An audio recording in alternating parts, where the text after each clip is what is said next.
अरे यार,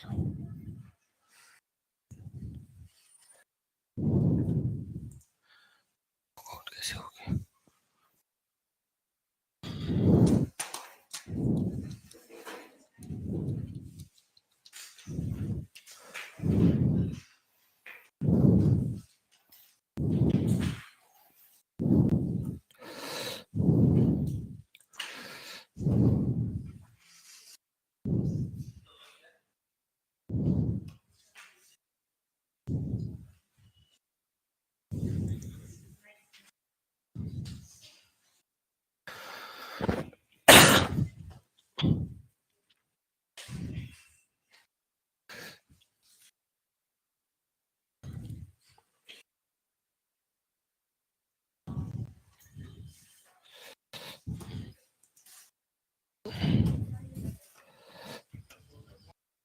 Morning.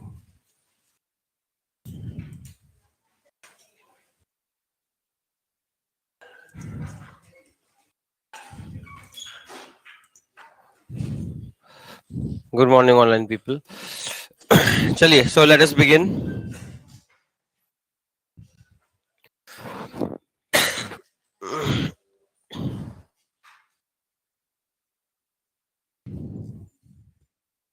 The first thing we have to deal with is a committee appointed by Supreme Court. Justice Geeta Mittal Committee on Manipur Violence. Supreme Court appointed this committee in the wake of the Manipur violence. We know a bit of the chronology of Manipur violence already, why it happened. But remember, it is an interim report. We are not very clear what will be represented. As soon as the final report comes, और ये भी नहीं पता लगेगा कि final report will be in public domain or not. ये भी clear नहीं है अभी. Because chances are, if it will be sensitive, if it will contain some sensitive information, it is not likely to be made public. So let's see if it is made public or not. But nonetheless, let's see the Manipur violence. Why it happened, we know. There was a very simple thing called ST reservation. So for that, we need to remember the constitutional provision first. Important for prelims. UPSC may understand one thing. If something is being in mains, in interview, so if something is in current affairs, so it becomes important for mains and interview. Particularly interview may understand the UPSC members, they are not preparing like you, so they may or may not have idea about what is actually the syllabus. Whatever they see in the current affairs, they ask questions to you based on that, putting you in the situation. And they love political questions there. Mains and prelims, no political question whatsoever. But interview, political question are must. The reason being, because you will serve the state. And as IAS, IPS particularly, you will be in a political setup. So they want to see how you will reciprocate, behave in a particular scenario of a political output. Okay, so that may become important. Understand here, there is an article called Article 366. You have to remember this article of the Constitution. It says that scheduled tribes means such tribes or tribal community as are declared under Article 342. So 366 says the tribes which are declared under 342 are the scheduled tribes as declared. So how? Article 342 states that President may, with respect to any state or union territory or where it is a state, after consultation with governor, by a public notification, specify tribes or tribal communities as scheduled tribe. So who decides the scheduled tribes? President. Remember that. No one else except president for both the union as well as the state. Now what is the procedure? That is on the next page. The simple procedure is, the process to include the tribes in a ST list begins with recommendation from respective state government. So it all starts with the state government for state list. What state government does? State government gives recommendation that these tribes can be included in the scheduled tribe list to the Tribal Affairs Ministry. This is the Union Ministry of Tribal Affairs, and which reviews and send the recommendation to Registrar General of India for approval. So state sends to Tribal Ministry sends to Registrar General of India, which after approval forward that to National Commission for Scheduled Tribes. It's a constitutional commission and the most powerful one. If you look at all the constitutional commission, then this is a commission you can say is literally very powerful. But at this point, remember a general rule of governance. Nobody whatsoever, constitutional or otherwise, has the power to prosecute on its own. It can at most recommend to the government. This is a general for everybody, be it National Commission for SC, ST, OBC, National Human Rights Commission, any commission you pick, whether constitutional, legal or whatever. None of them can order the government for something. All of them can recommend the government for something. Then it is the will of the government to implement it or not. However, we have given them a special power, particularly commissions like this, that they can ask the government action taken report. They recommend, and after some time they can ask the government what you have done. Beyond that, they cannot do anything. Ab let's suppose government is not implementing the recommendation of a commission. क्या कर सकती है commission? कुछ कर सकती है इसके बारे में? Legally speaking, no. But there is something we call judiciary. What it can do is it can go to high courts and supreme courts and ask them to order the government to do something. This is something they can do. सबको समझ में आया? तो please remember, it's a general rule for everybody. Some bodies are more powerful, some bodies are less powerful, but this is general rule that none of them can order anything to the government. They can at most recommend something to the government. If government does not obey, the at most they can do is go to the Supreme Court or High Court, asking them to order the government to do something. But that too, if they feel that some of the fundamental rights are literally violated. In provision में नहीं जा सकती, because understand there is something called welfare provision, something called fundamental rights. Fundamental rights are your claim against the state, because you signed a contract called Constitution of India.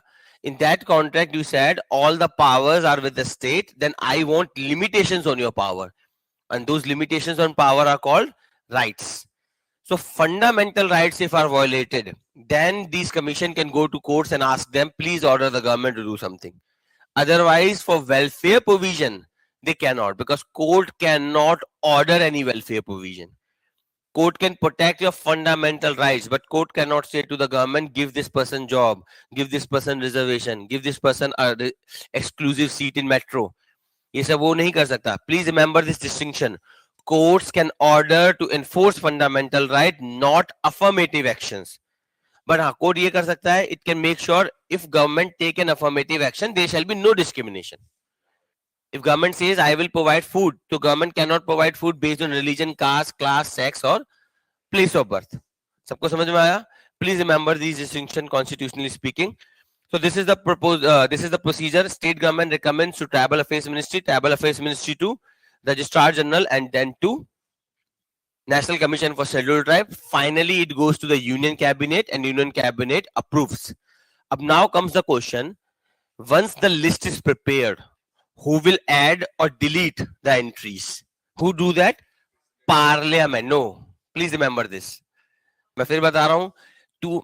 Once a list is made already, confirmed made, after that, making a list is up to President. But once the list is made, if you want to add anyone or remove anyone from the list, the only person who can do this is Parliament of India. Clear hai? To make the list, who can make the list? President. For state and union. But who can amend the list? Parliament of India. Okay, please remember this distinction. Now, after understanding the constitutional background, let's see what happened in Manipur. So, Manipur mein what basically happened is there are three communities, particularly tribes, Metis, majorly Hindu, very few are Muslim. Next is Naga, majorly Christian, and Kuki. Okay, these are the three particular major tribes. Within this umbrella, there are numerous sub-tribes. Okay, तो तीन तो major tribe हो गई, Metis, Nagas, and Kuki-Chin. Within this, there are numerous sub-tribes. That is not our concern. Remember, only three tribes. What was the problem? The problem was before merger of Manipur in Indian Union in 1949. Remember, it was princely state. So at that point of time, Britishers had a very peculiar policy. They annexed the Northeast India, but they never integrated Northeast in the mainland India. They annexed it, but they never integrated Northeast in mainland India. What was the purpose? To keep these people aloof of national sentiments. To keep these people aloof of national sentiments. First thing. Second thing, what they did is they promoted Christian missionaries. You notice this pattern that majority of the tribes in India, when they left their own religion, because tribal people have a different way of living. They have different sets of values. They even worship land, forest, and other things. Environment mein aap padhenge something called sacred groves. These are the forests which are worshipped by the tribals. But over time, what Britishers did is they infused the Christian missionaries, asked them to go to the tribal areas of India and convert the tribes. You see this pattern, majority of the tribes which converted from their native way, they converted to Christianity. ठीक है, जैसे for example Nagaland majorly Christian. अभी मिजोरम में election happen. Mizoram में the tribes are majorly Christian. Most of the northeast में you find majorly, except for their native religion, Christianity prevails. The reason being Britishers. सबको समझ में आया? Because if मैंने आपको पहले भी समझा, तो control the body, you must control the mind first. If you control the mind, the body is yours already. समझ में आया? तो what to control the mind? First you kill the language, then culture. Because once you kill the language, the culture is automatically dead. Because language is used for communication of culture, and that's why Britisher instituted English-based education in India. Because when you speak English, you will understand British point of view better than your own point of view. Because you don't speak Sanskrit, so you don't know what is written in Vedas. But whatever the Britishers translate Vedas, Sanskrit into English, you know that part. आपको पता है what is in Vedas because you have read some English literature which says कि Vedas में लिखा है. You have not read it first hand. उसमें क्या लिखा है nobody knows, because remember, interpretation matters. There are a lot of terms in ancient Indian text which mean something else, but Britishers interpreted them something else. The only purpose was to colonialize you, not by physically but by mind. What we call this phenomena, किसी को याद है? Yes, Orientalism. The phenomena of interpreting somebody's native culture as per your values to control the mind of the people is basically known as Orientalism. जैसे आप India में आपको पता होगा, we divide Indian history into three phases: ancient, largely Hindus; medieval, Muslim; modern, Christian. Who divided this? Britishers did. They divided a time into three phases. Balki, if you look at the medieval period, there were so many empires. Maratha Empire was there. ऐसा नहीं, only Mughal Empire was there. There were so many empires, including Hindu empires. But still, a perception is that medieval means Mughal or Muslim. जबकि ऐसा नहीं है. Who created this perception? Britishers. Clear है सबको? That's how you colonize. So please remember that Orientalism, very important concept. essay में बहुत काम आएगा, खासकर interviews में when you're trying to make a point. चलिए fine. So what happened in Manipur is, Manipur में the Kukis and Nagas, they have the ST list, but the Metis don't. Metis were not part of ST list. But now comes the question, आज ही क्यों? Why? Yes. Why today?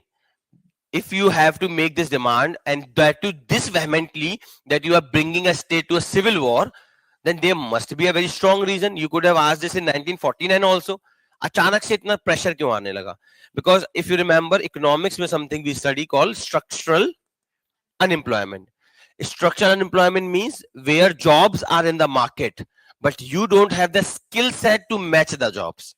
So you are unemployed not because the jobs are absent, but because you don't have the skills for those jobs in the market.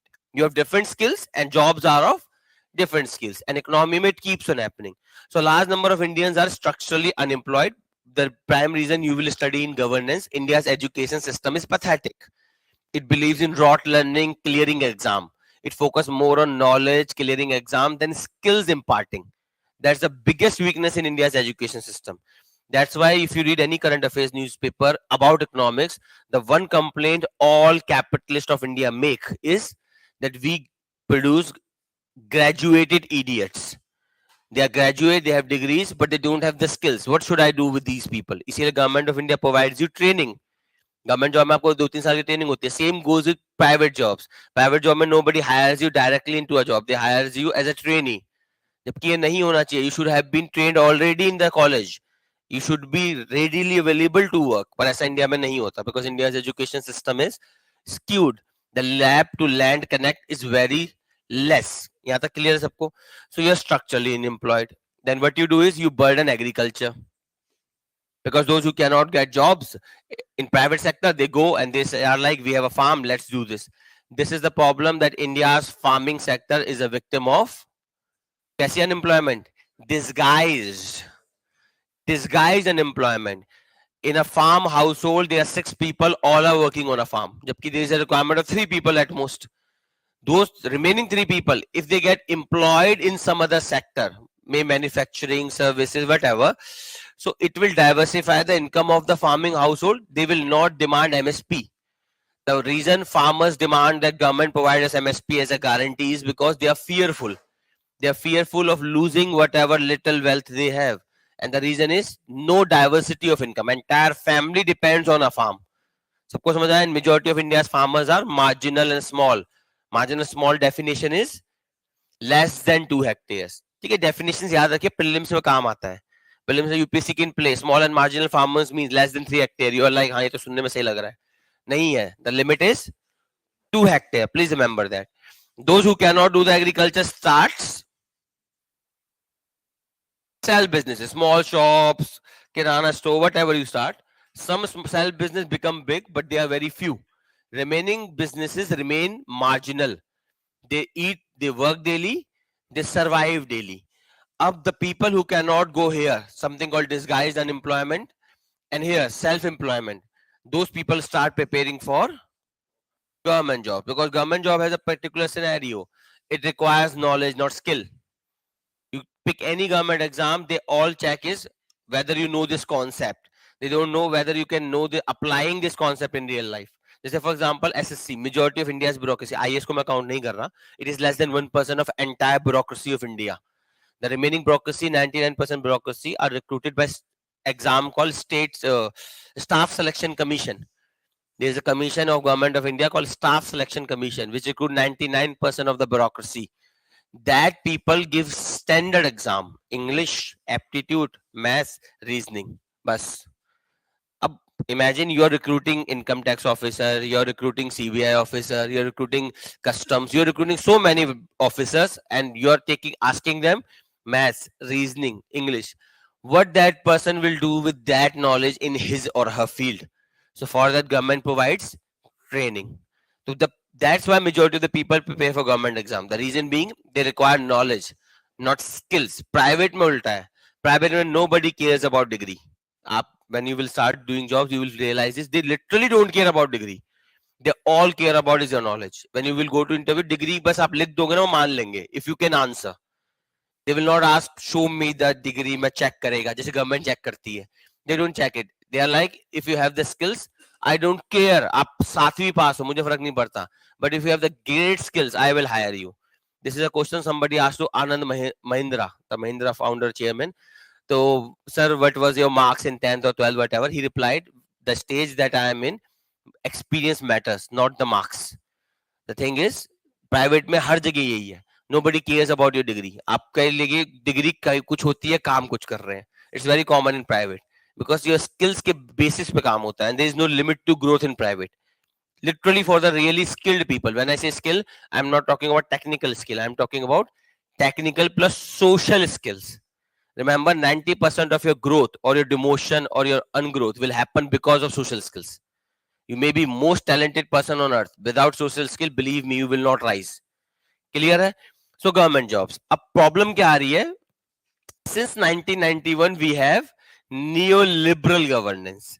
Neoliberal governance में privatization is happening at a rapid pace, so the government jobs are declining, and that's why India has a large unemployment scenario. But अब you know the jobs are declining. So मान लेते there were 1,000 IAS officers were required and applicant were 50,000. You won't pressurize. You are like, fine, doesn't matter.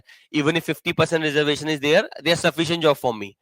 But now there are 1,000 job and 15 lakh applicants. You're like, nahin, bhai, now I need reservation. Understand the thing, because government jobs are declining. Unemployment is very high. So the people trying for government job have multiple fold. 2010 से पहले, the people who became IAS before 2010 may have faced the competition of one seat पे 6 people or 60 people. You are facing 1,000 seats and 15 lakh applicants. It's too huge. 2010 से पहले you could become IAS by 1/4 of the hard work you will put in. जितना hard work आप करेंगे उसके 1/4 में आप IAS बन जाते. Why? Competition was less, government jobs were abundant. And particularly before 1991, they were everywhere.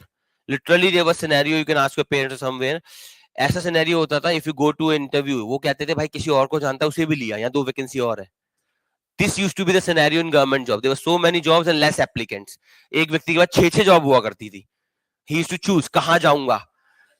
ठीक है, यहाँ पे उल्टा हो गया है. 6 लोगों के पास एक ही जॉब की ट्राई कर रहे हो.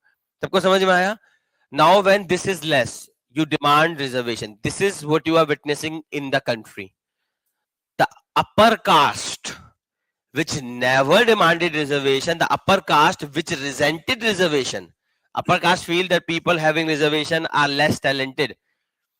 These people are now demanding reservation. See, Jats in Haryana, Patidar in Gujarat, Maratha in Maharashtra. These are the dominant community of the states. They are using that dominant power to make the state to give reservation. They would not be asking this in 1990. The reason being, उस समय में jobs इतनी थी, they were not concerned. They used to criticize people with reservation. But now the jobs are so less and you want a bigger pie of it, so you want reservation. This is Manipur. So Manipur is not far-fetched. Something happening in Manipur is not different. It is the part and parcel of what is happening in entire India. What is happening in Maharashtra, Gujarat, Haryana, virtually any state you can pick.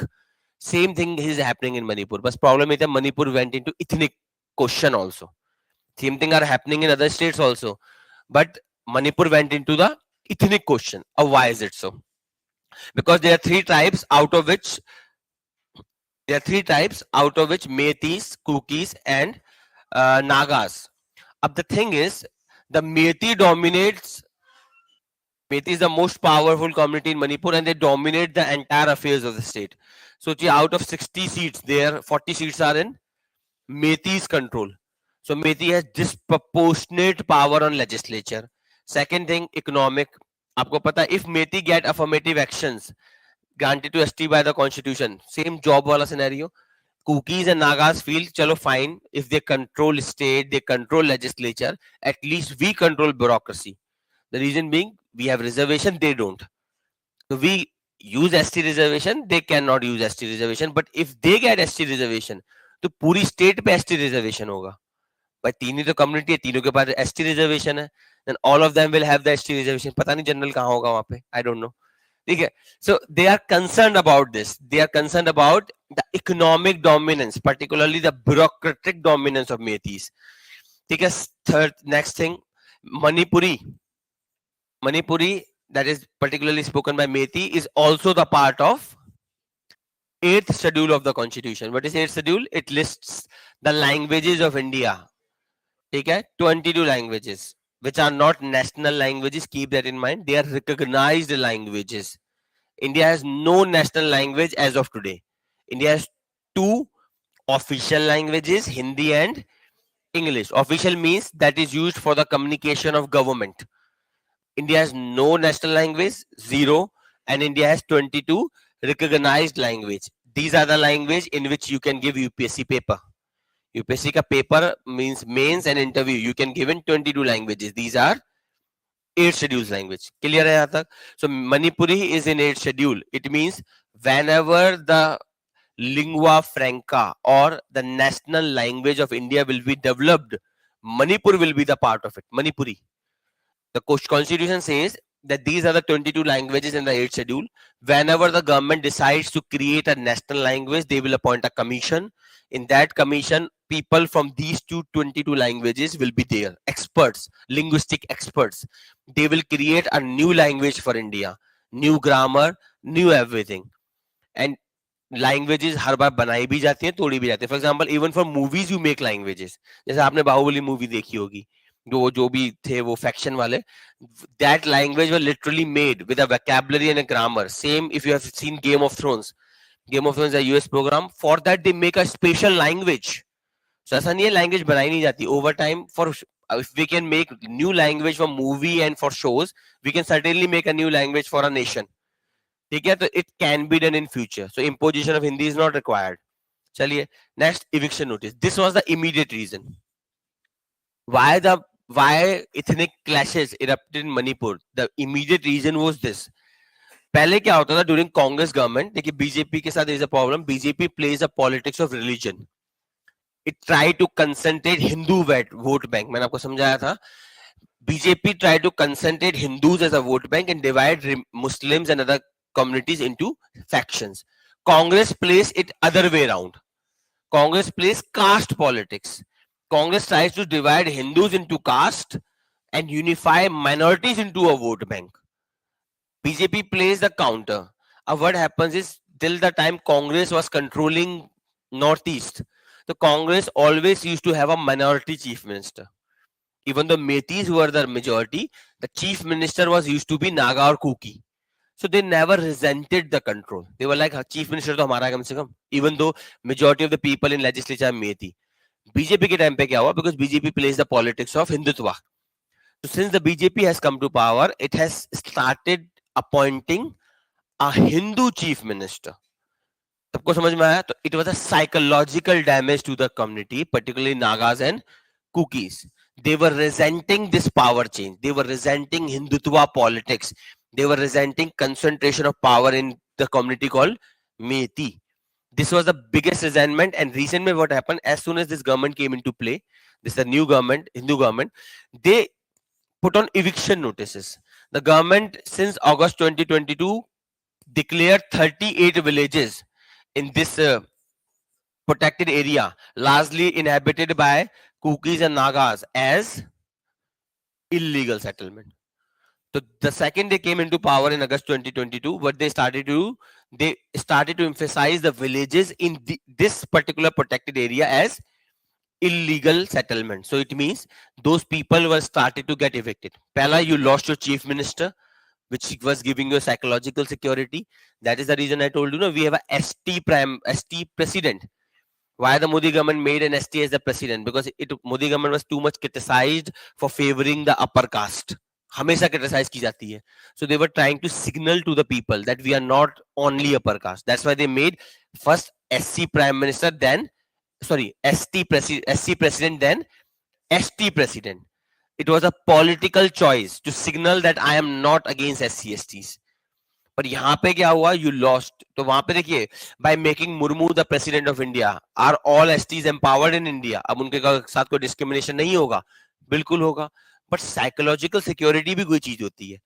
You may be the most insecure person, but if you have a psychological security that something good is about to come, you are less likely to revolt. But when you are pessimist, you feel like nothing is available to me, you largely revolt.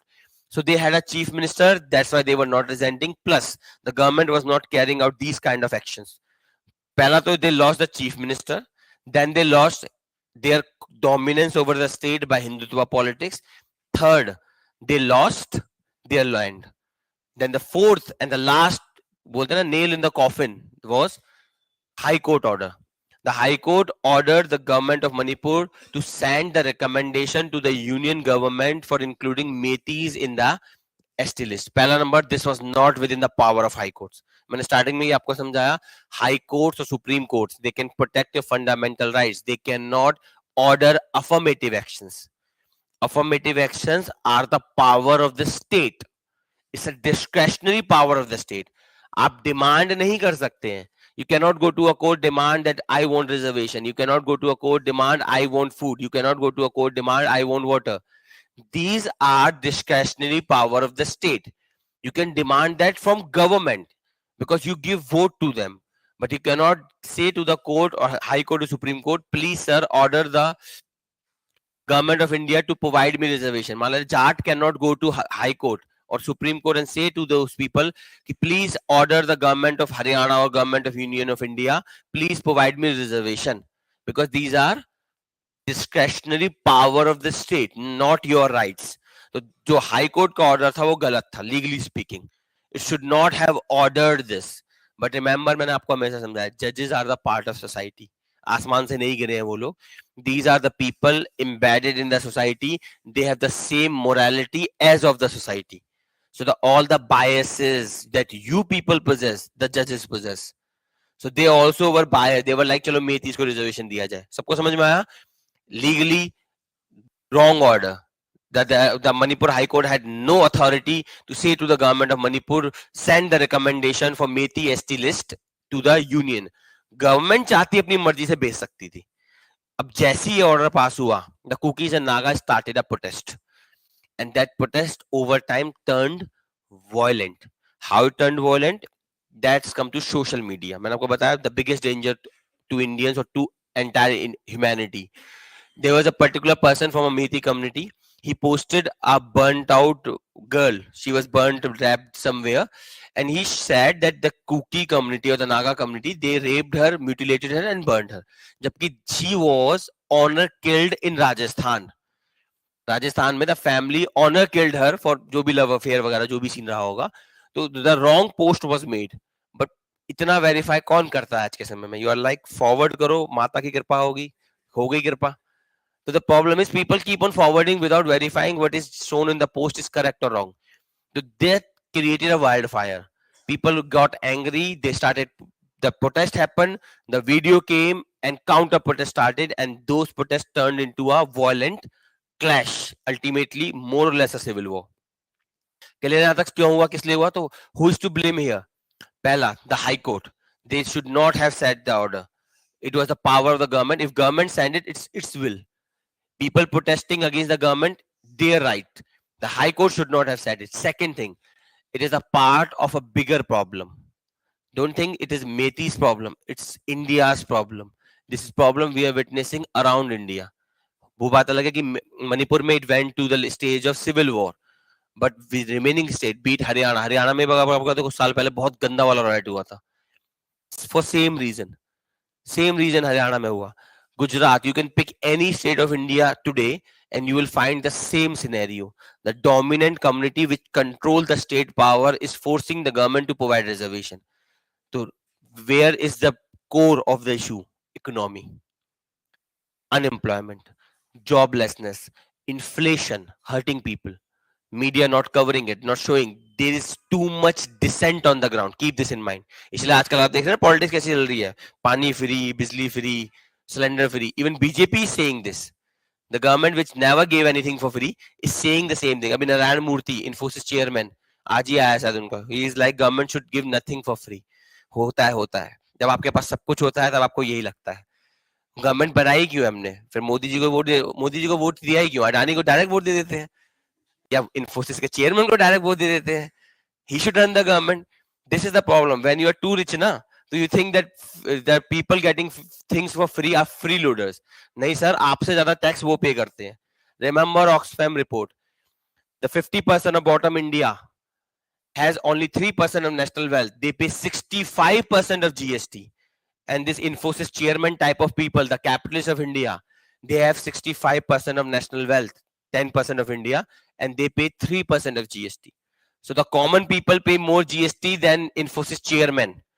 ठीक है, तो इसका कहना कि free things should not be there, this is the problem with capitalism. उनको लगता है कि वही हार्ड वर्किंग है, बाकी सारे बेवकूफ है. This is, you must remember, problem ये किसके साथ है?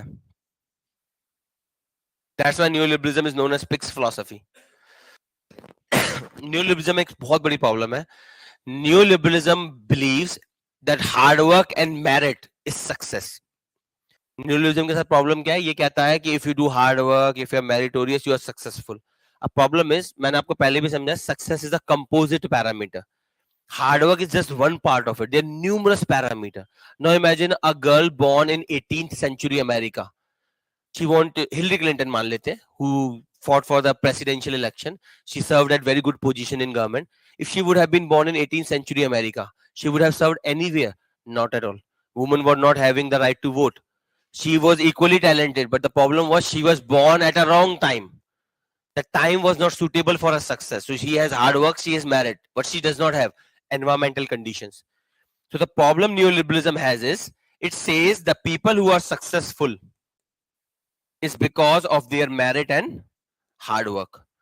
But what has happened to the society in the world is, we automatically assume that anyone who is successful is automatically hardworking. बल्कि बोला क्या जा रहा है, if you are hardworking you will be successful, but the society has converted so much into success paradigm. जैसे for example, if you are the most flamboyant person, दिन रात दारू पी रहे हो, मजे कर रहे हो, and you somehow clear civil services, तो आप कोई भी भंगार पेश करोगे ना, उसे दर्शन माना जाएगा. ठीक है, you somehow clear civil services, whatever garbage you will spill out, कि I used to teach 6 hours, मजे करता था, ये people like, हाँ ये सही बोल रहे, यही करना पड़ेगा, यही मिस कर रहा था मैं, दारू मिस करी मैंने, वरना मैं भी क्वालिफाई करता. The reason is, problem is neoliberalism says hard work and merit lead to success, but over time we have become a society which think that anyone who is successful is automatically hardworking. ऐसा नहीं है. What qualification Jai Shah has to become BCCI chief except being the son of Amit Shah? What qualification Anand Ambani has to become the MD of Jio except being the son of Mukesh Ambani? These people are successful because they are born in a particular family, in a particular scenario. सबको समझ में आया? अब इससे नुकसान क्या होता है? The people who are successful, they become arrogant because society teaches them, if you are hardworking and meritorious, you are successful. So the people who are successful automatically starts to think, I am successful. It means those people who are not successful are less hardworking.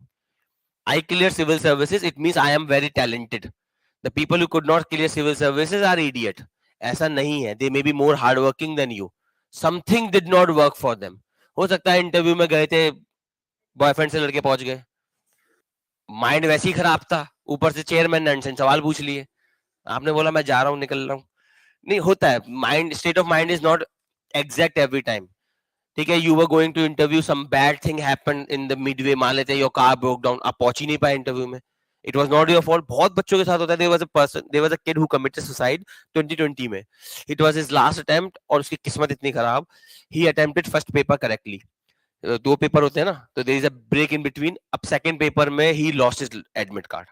अब admit card के बिना उसे entry नहीं मिली, last attempt था, and क्या करें. और आपको पता है हमारा समाज कैसा है, सक्सेस नहीं तो कुछ भी नहीं. और लास्ट अटेम्प्ट का मतलब समझते हैं, it was a 6th attempt, he must have spent 7 or 8 years.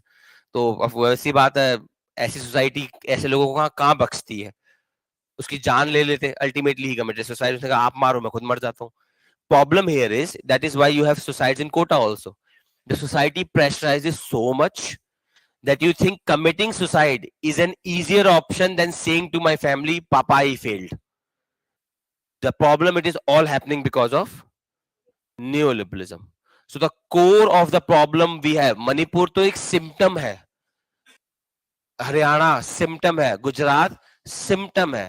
जो cause है इस disease का, वो है neoliberalism and a society that worships success over hard work. They do not give credit to hardworking people. They give credit to successful people. If you are successful, howsoever bhangar person you may be, you are the God. You are the God reincarnated. सबको problem समझ में आई? तो this is the cause. Please remember. अब देखते हैं committee ने क्या बोला. तो सबको समझ में आया क्या हुआ, क्यों हुआ? Let's see what the committee said. Justice Geeta Mittal Committee, which was appointed by the Supreme Court to look into the affairs of Manipur, what happened, why happened. The report is not in public domain as of yet, and the recent report is interim report. The final report is yet to come. So whenever it will come, we will see. और देखते हैं वो public domain में होगी या नहीं, ये भी नहीं पता हमें. So let's see what happened is, the major finding of the report is that Supreme Court should intervene by compelling the next of kin to claim body and conduct last right. क्या हो रहा है इस समय मणिपुर में? People are not claiming the bodies. अब ये बड़ी प्रॉब्लम है. They are not committing the last right. If you're not committing the last right, you are not letting it go. हमेशा याद रखिए, in any fight, the people who do not forget the fight are the losers. कोई भी fight हो, doesn't matter आपने किसी से लड़ाई करी, koi friend, koi boyfriend, koi girlfriend, whatever. If you do not forget the fight, you are the loser, because you will live with that pain forever. The person who forget the fight and move on lives happily. The problem what we are happening here is something bad happened. We all acknowledge. People are not letting it go. And if you will not let it go, you will keep on festering that wound. And that wound will lead to new problems. So committee क्या कह रही है? The Supreme Court should force. यहाँ पे will की बात है ही नहीं. ये कह रही है Supreme Court should made it compulsory for the next of the kins to collect the bodies and perform the last rites. Let's end this drama. I know bad things happened, but please end it. Otherwise, you will never move on, and this crisis will keep on going forever. This is the only recommendation that can be seen, and it says prohibit civil society organization from obstructing or interfering with the process. Why? Because civil society के साथ थोड़ी problem है that they often intervene. अब civil society भी of course divided है. The problem we are having in Manipur, the Metis, they trust the police, not the army. The Kukis, Nagas, they trust the army, not the police. Problem यहाँ आ गई है वहां पे. They do not trust state. The Kukis and Nagas, they do not trust the state government. They trust the union government. They trust the armed forces of India. Ab the Metis, they do not trust the armed forces of India. This is the problem. For the first time in the history of Indian Army, they tweeted a video. पहली बार ऐसा हुआ है. They are tweeting a video. They tweeted a video. There's a tradition in Manipur called Mira Paibis. Mira Paibis are the elderly women of Manipur. It was created for good reasons. It was created to fight against alcohol, the social evils of alcohol, child marriage. उसके लिए उन्होंने क्या करा? The elderly women of the community, they came together, formed a group known as Mira Paibi. It's a very powerful group in Manipur. Initially made for good purpose. अब वो Mira Paibi क्या कर रही है? They are becoming a defense point of Metis. What happens is they create a barrier. Army के साथ एक problem है. Army does not have women. If they don't have women, the problem is how would they handle these women that too elderly? They start stripping in front of army. अब वो army क्या करे? कैसे उन्हें पार करे? If they use force, remember you never use force on civilian. You will hurt the cause. अब वो force इस्तेमाल कर नहीं सकते. Mira Paibi creates a barrier and the Metis carry out the event at the back. Same happened in the Kuki Nagas. सबको समझ आ रहा problem क्या है? There is too much division in the state. The Metis trust the state, not the union. The minorities trust the union, not the state, and they are contradicting each other's actions. And this will keep on happening. इसीलिए क्या बोला committee ने? Prohibits civil society organization. नाम नहीं लिया पर वो कहना वही चाह रही है. Mira Paibi kind of organizations, prohibit them, prevent them from interfering in the functioning of the state. Clear recommendations? 2 recommendation interim report की. पहला, force or compel, make law, order, जो भी करना है. Force the people to perform the last rites. Let's end this war. Second, prevent the civil society organization from interfering in the state functioning. नाम नहीं लिया उन्होंने किसी का, but कहने का वही है. Mira Paibis and other groups की बात हो रही है. All sides. Clear है? Online people clear this entire news. बाकी इतने diversity वगैरह आप देख लेना जो भी है. चलिए fine, next news पे आते हैं.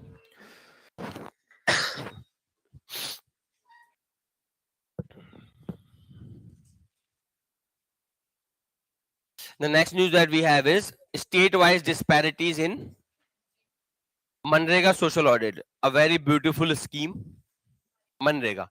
But remember, MGNREGA, yes. MGNREGA, remember that it is the only legal guarantee for right to work.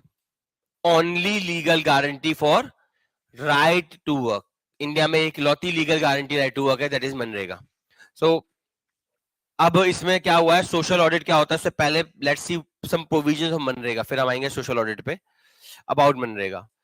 So MNREGA basically the major responsibility of implementing rest with Panchayati Raj. Remember this, MNREGA is a bottom up approach.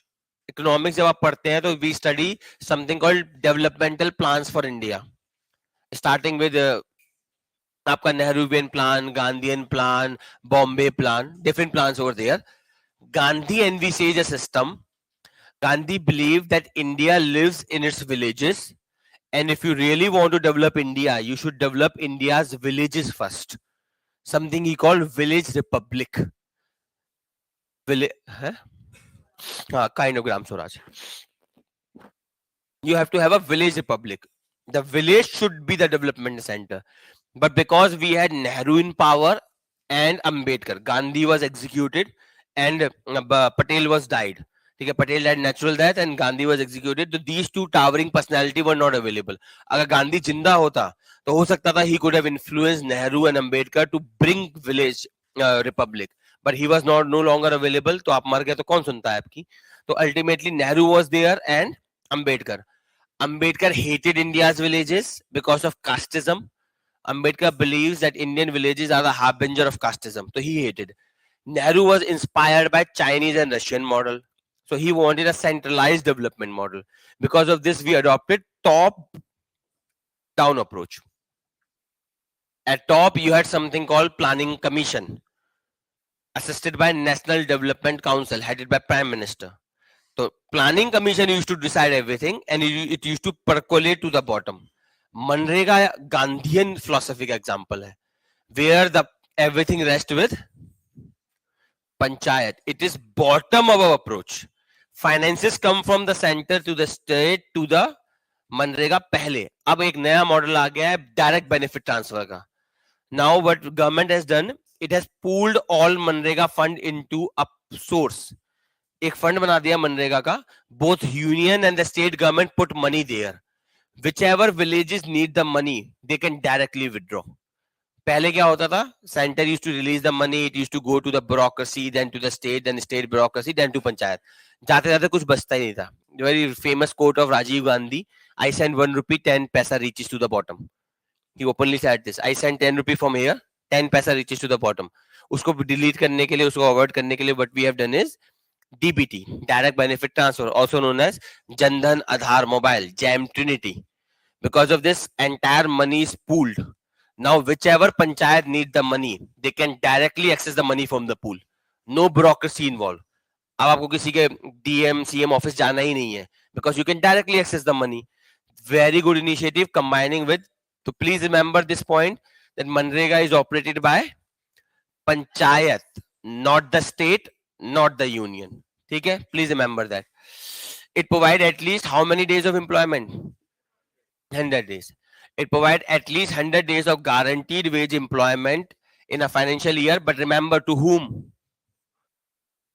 Prelims के लिए बहुत important point है, याद रखिए. UPSC plays in language. वो ये तो लिख देगी 100 days, पर लिख देगी for individual, नहीं for household. Please remember, it provides at least 100 days of employment in a financial year to a household, not to the individual. And government assume household is composed of average 5 people. Government मान के चलती है India में average household strength is 5 people. ठीक है, please remember that. And what kind of work is allocated? Unskilled manual work. ये सारे point clearly याद रखिएगा. At least 100 days employment to household, not individual, and unskilled manual work, not skilled manual work. Unskilled है, ठीक है, prelims के लिए please remember. And before Manrega, there was some scheme which were clubbed under Manrega. The scheme name was Sampurn Gramin Rozgar Yojana and National Food for Work Program. इन दोनों को हमने club करके मनरेगा में डाल दिया. Next, there is limitation on minimum wages. It means you cannot pay wages as per your desire. There is something called minimum wage code. Modi government has amended labor laws and has made something called minimum wage code.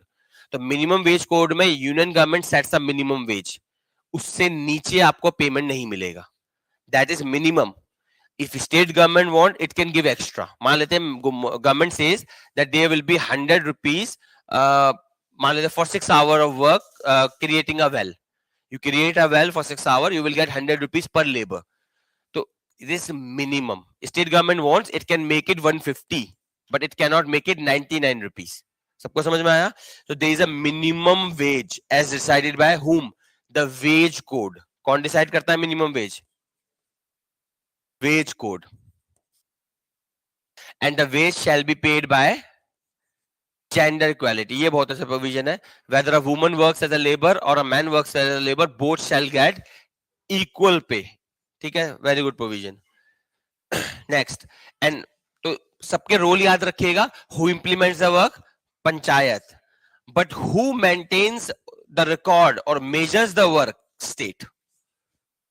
Who implements the work? Panchayat. But who measures what has happened? State. And who maintain the rates? Rates होता है, different work के different rates होते हैं. Who maintain the rates? State. तो implements panchayat करेगी, fund panchayat देगी, fund will the panchayat will give you the wages, the panchayat will identify the people who can work, the panchayat will implementing body. But the whatever the work has been done, who will maintain the record? State. Who will maintain the rates of the work? State. और ये पता नहीं क्या हुआ, state बुरा मान गई.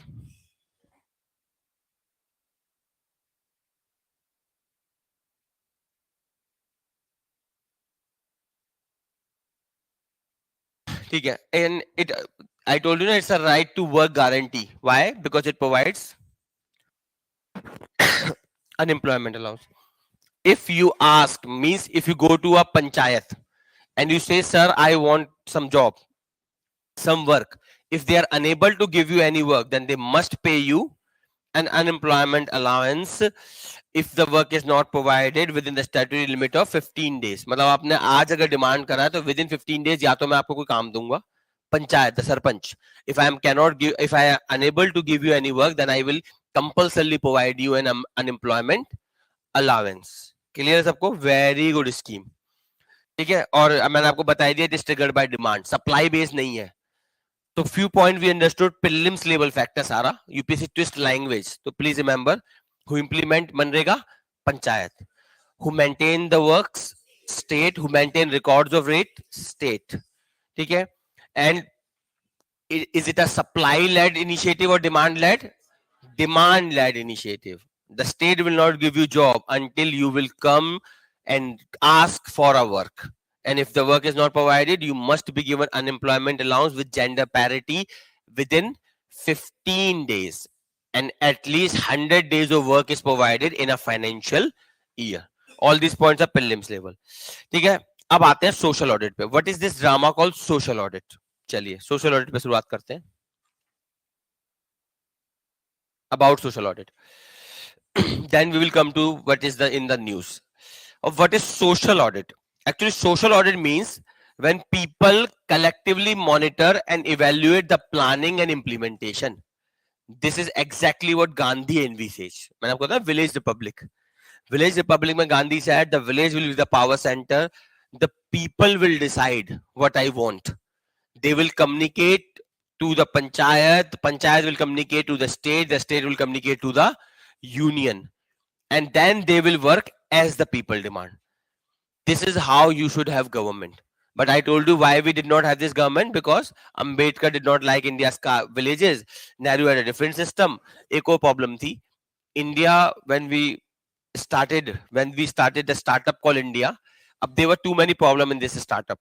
The biggest problem is integration. There were so many princely states. We wanted to bring them together.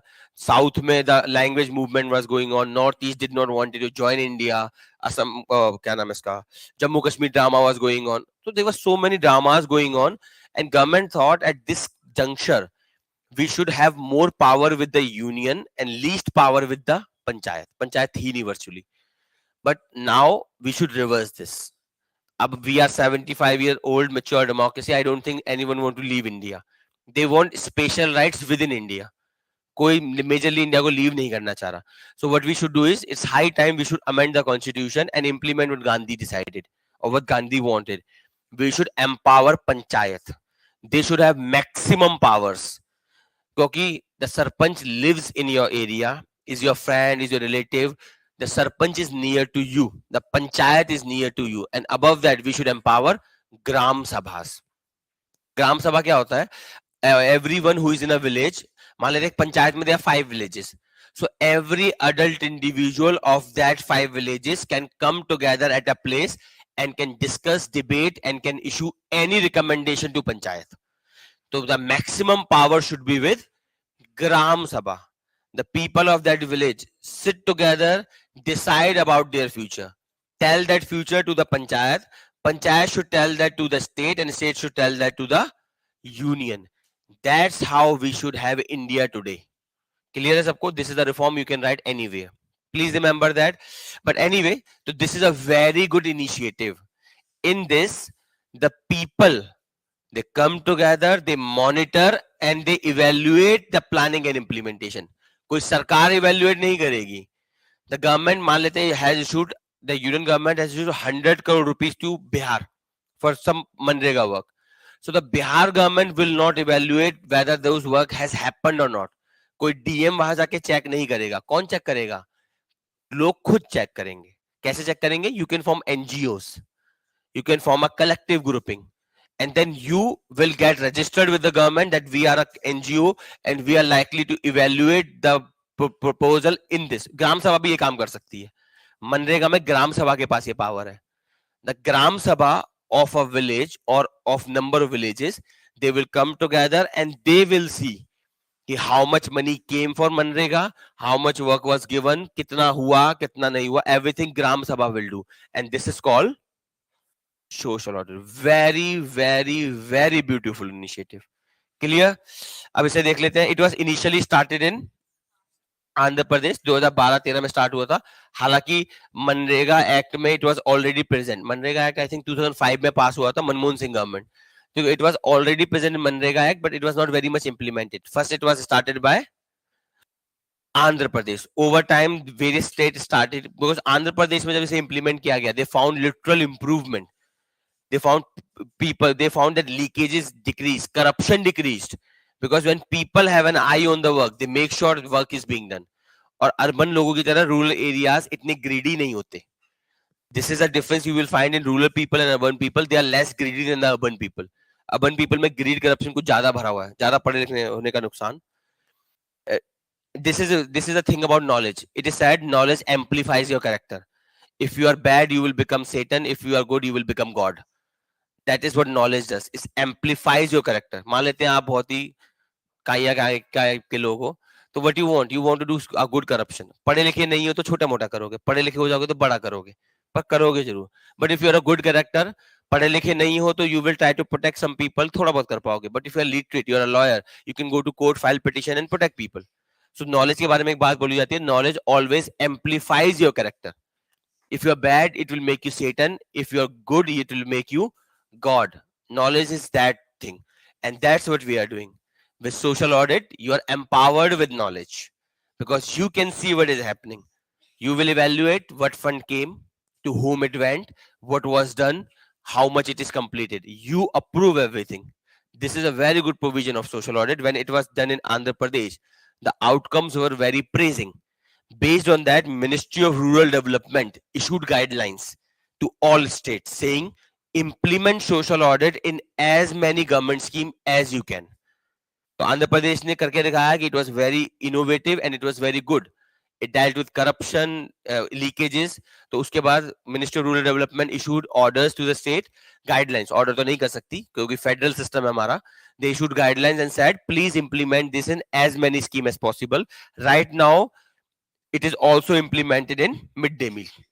The midday meal in which the government provides you food in government schools.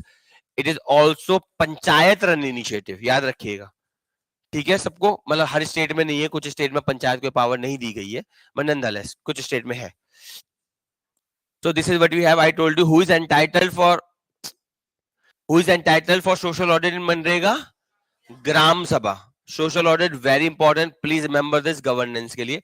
अब आते हैं news नहीं, task force देख लेते हैं. Recent में NITI Aayog appointed a task force on social audit to see the relevance of social audit in today's India. The task force gave this recommendation, which you can write anywhere. It gave a unanimous recommendation to strengthen social audit. It said that people should audit the functioning of government. Remember, corruption happens when the people do not know what is happening in the government. कितना पैसा आया, किस पे आया, किधर गया. If they cannot see it, they cannot hold you to account. अगर उन्हें पता होगा how much money is coming to the DM office, they can keep that DM to account. पैसा खत्म हुआ तो प्रोटेस्ट. एंड वैसे भी रूरल एरिया में सॉलिडारिटी ज्यादा होती है अर्बन एरियाज के मुकाबले में. अर्बन एरियाज में तो आपका नेबर नहीं जानता आप कौन है. ठीक है, रूरल एरियाज में गांव के दूर दूर तक everyone knows who you are. तो they have a very collective kind of living. आपका विलेज डिफरेंट होगा, मैं आपके विलेज की बात नहीं कर रहा हूं, but generally it is found. So it increases people's. What this commission unanimously said, it increases people's participation, enhances quality of democracy. ये मैंने आपको समझाया था. Manipur example remember. If you feel the government is yours, even if you are suffering, you will not revolt. When you see government is far away from you, then you do not care anyway, and you started to feel alienated.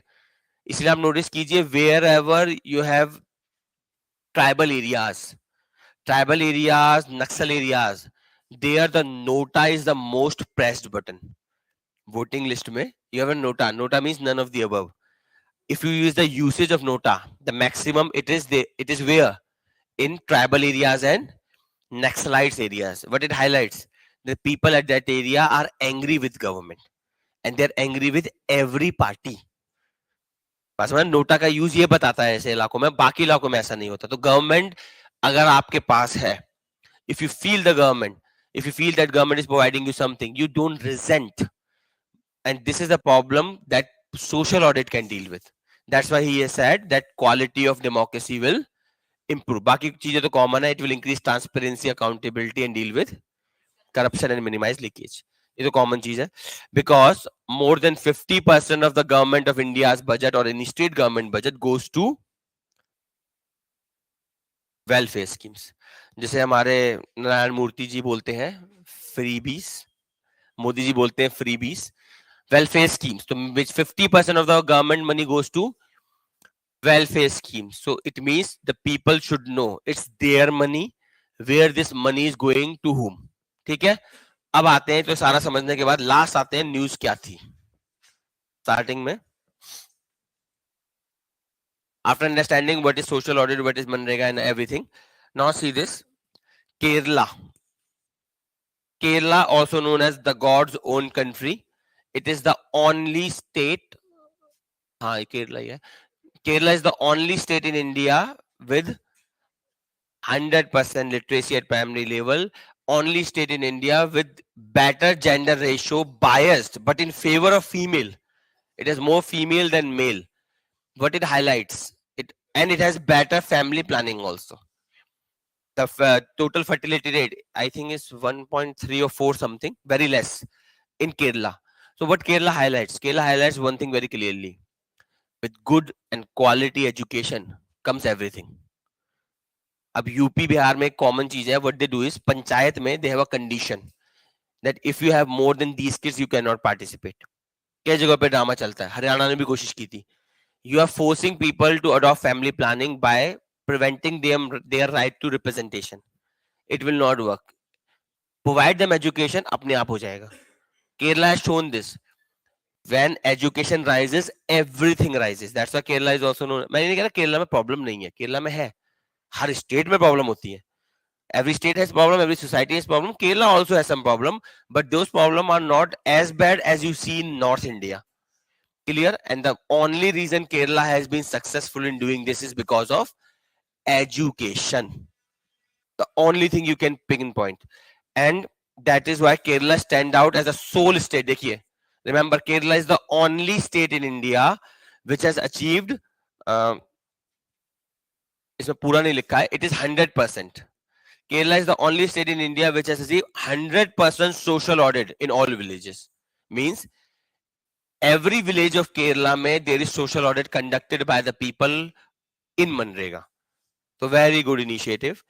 Some states overview, let us see. Top performer Kerala मैंने आपको बता ही दिया. It is the only state with 100% social audit in MGNREGA. Nearly followed by Bihar 64, Gujarat, Jammu Kashmir, Odisha and Uttar Pradesh. The worst performer here are Rajasthan, Madhya Pradesh. देखिए 1.73 least. क्या हुआ? हाँ, top 5-6 में है. नहीं, इसमें देखिए पंचायती राज में बिहार का इनिशिएटिव भी बहुत अच्छा है. बिहार में 50% रिजर्वेशन है वुमेन को लेके. कई चीजों में बिहार में पर्टिकुलरली पॉलिटिकल रिप्रेजेंटेशन में बिहार में इनिशिएटिव अच्छे हैं. ठीक है. एनीवे, तो 50 समथिंग है. तो लीस्ट स्टेट इज तो Madhya Pradesh. It is nowhere anywhere. So Madhya Pradesh is the least performer in social audit in Manrega. But please remember, Manrega is a very necessary, social audit. Social audit is a, you can say, after Right to Information Act, after RTI, social audit is another key to good governance. RTI ko second ARC has said master key to good governance. If you want to say second master key, it is social audit. Let the people evaluate government schemes, not the bureaucracy. Because मैंने आपको पहले भी समझाया था, bureaucracy was made by Britishers for their purpose. The bureaucratic structure we have is very skewed in terms of powers. Clear है सबको? चलिए. I hope the entire news is clear. चलिए अब थर्ड न्यूज पे आते हैं.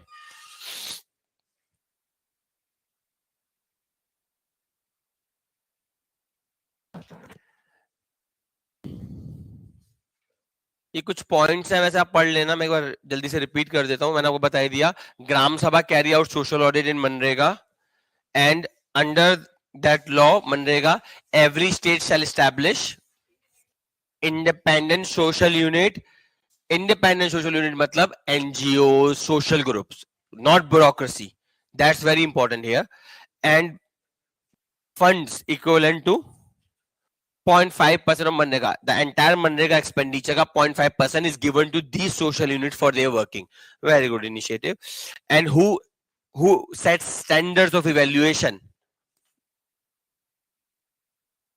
Social audit में you will take some standards of evaluation. Who set them? CAG. ठीक है. And social audit under the law it is compulsory. Every gram panchayat shall conduct it at least one in 6 months. And the audit of scheme rules 2011 mandate the state to establish independent organization social audit unit, ensuring autonomy, preventing conflict of interest, and most important, outsourcing to NGOs. ठीक है, अच्छे provision याद रखिएगा. चलिए next news पे आते हैं. What is the next news? Rare disease.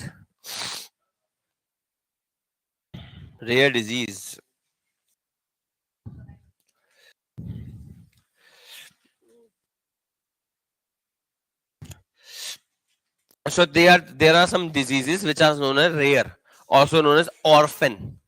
Why they are rare and orphan? Because they affect a very minority of population.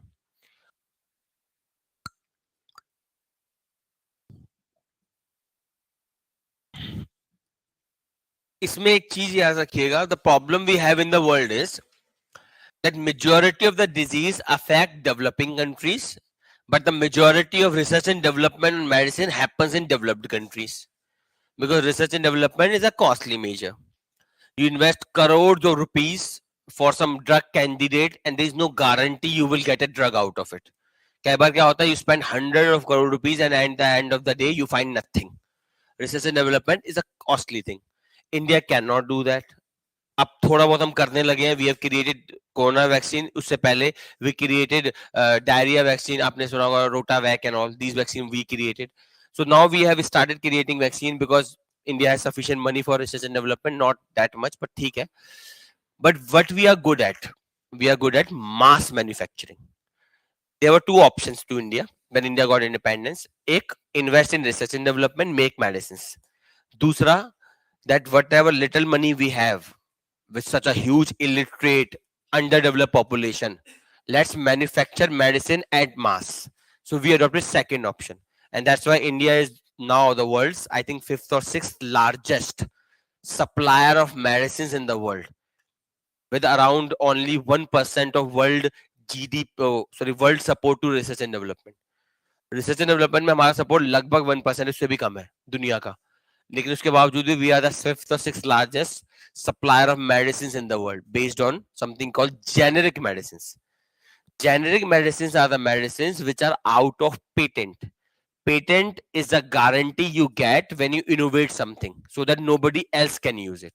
मान लेते हैं I made this pen for the first time in the history of humanity which can write on a digital board. So I will patent it because to make this pen I have spent too much of time and money.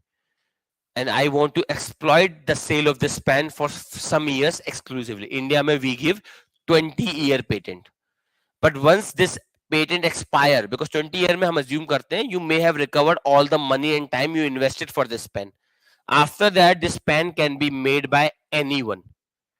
समझ में आया? That is the logic of generic medicine. India जो आप देखते हैं ना हमारे over the counter medical shops में कुछ भी आपको मिल जाता है. It's very good for India population, because India में परचेजिंग पावर कुछ खास है नहीं. इंडिया में per capita income I think it is around 1 lakh के आसपास है. मतलब on an average Indians earn 1 lakh per year. Per year I'm talking about, not month. So per year 1 lakh around Indians earn. It's very less per capita income. उसका majority if you spend in medicine तो बचेगा क्या? पर India में एक चीज बोली जाती है, majority of Indians are one hospital bill away from poverty. Majority of the Indians, one hospital bill and you are in poverty. And who is to blame here? The government only. That's why we need मैंने आपको पहले भी समझाया था, we need one hospital for the rich and the poor and one school for the rich and the poor. The rich will make sure that that hospital has the best of the facilities because they are connected, they are powerful. Imagine if the health secretary has to go to the same government hospital a common person goes. They will make sure they have the best facility. Very good example, AIIMS Delhi. AIIMS Delhi में you find all the facility you can imagine. पर वहाँ भीड़ बहुत होती है. वो इसलिए क्योंकि एक ही AIIMS Delhi है ना. If we will have AIIMS Delhi like institute everywhere, क्योंकि AIIMS Delhi में कौन जाता है? Prime Minister and presidents go there. And because of this, AIIMS Delhi has all facilities. I am not saying it does not lack facilities. I am saying relative to every hospital in India, it has all the facilities. Government hospital. Clear है? तो same we can have for every hospital. यहाँ तक clear है? So this is the basic. अब आते हैं rare disease पे. Why I am telling you this? Because rare disease are the diseases which affect a very minute population. It is so minute that it provides no incentive to a capitalist to invest in research and development. सबको समझना है, rare disease. Very few people get affected, and because of this, those few people do not have, even if they have purchasing power, it is no incentive for me as a capitalist to research and innovate on that medicine. वरना आप खुद सोचो, corona की vaccine हमने 1 साल में बना ली, dengue की वैक्सीन आज भी नहीं बन पाई है. उसका एक डेंग वैक्सीन करके अभी आया है, WHO ने बनाया है, बट वो अभी ट्रायल बेसिस पे चल रहा है. सोचिए, dengue why? Because dengue affect whom? Tropical countries. Rich countries को डेंगू से इफेक्ट नहीं पड़ता because they are temperate country. Temperate countries में they are not found and they have very good conditions also. Dengue affects only developing countries. Particularly India has the highest burden and people do not have purchasing power, and I am a capitalist. I want profit, so I will not invest in dengue vaccine. इसलिए तो we have made WHO, World Health Organization, it research and development on the vaccines, medicine for poor countries. सबको समझ में आया? This is the problem with rare disease because it affects so less of a population that nobody cares. तो अगर आपको ये disease होगी तो आपको मरना तय है बिकॉज मेडिसिन है ही नहीं. ठीक है, क्लियर है? This is the problem. पर नॉनदलेस हमारे पास एक चीज जैसे बोलते हैं हम सरकार, और इन्फोसिस चेयरमैन कुछ भी बोले, पर सरकार का काम होता है to work for the people for whom nobody works. For this we have something called health ministry. So health ministry has been ensuring availability of generic drugs to facilitate care and treatment of 4 medical condition. ये कुछ आपके पास है, tyrosinemia, type 1, Gaucher's disease, Wilson disease, and जो भी इसका नाम है, ठीक है, दैट डिजीज. तो रेयर डिजीज मैंने आपको समझाई दिया. These are orphan disease, they pose a unique challenge. देखिए, दीज आर, ऐसा नहीं है these are non treatable, they can be treatable, पर प्रॉब्लम ये कोई इस पर रिसर्च ही नहीं करना चाह रहा. It affects so less of a population, nobody cares because it is not a good market. अब मैं करोड़ों रुपए लगा के I make a medicine or vaccine to treat this disease, and कितने लोग खरीदेंगे? 3 लोग, 4 लोग, 5 लोग. So it does not give me any incentive. So who can do this? Government. But nonetheless अभी ये problem चल रहा है. It is basically a debilitating lifelong conditions that occurs infrequently. The prevalence, the standard of orphan or rare disease, बस ये याद रखिएगा. According to WHO, any disease that affect less than 1 person per 1000 is known as rare disease. Government of India से अलग तरीके से classify करती है. According to government of India, any disease that affect less than 100 patient per lakh is a rare disease. तो बस ये definition याद रखिएगा. 1 less than 1 or less than 1 person per thousand is a rare disease for WHO. For India it is 100 or less than 100 per lakh. ठीक है, problems वही है जो मैंने आपको समझा दिया. कुछ एग्जांपल जो हमने देखे, क्या है ये? Tyrosinemia type 1, it's a rare autosomal, genes होते हैं आपके ऑटोसोम्स वगैरह, साइंस एंड टेक में देख लेना. Autosomal recessive genetic metabolism disorder, deficiency of the enzyme, ये कोई एंजाइम होता है, इसकी डिफिशियंसी होती है. What it impacts? It impacts your liver system. तो दारू नहीं पी पाओगे तुम लोग इसमें, ठीक है. And which it affects spleen, liver and bone. The Gaucher's disease, Wilson's disease, it's a ये all genetic है.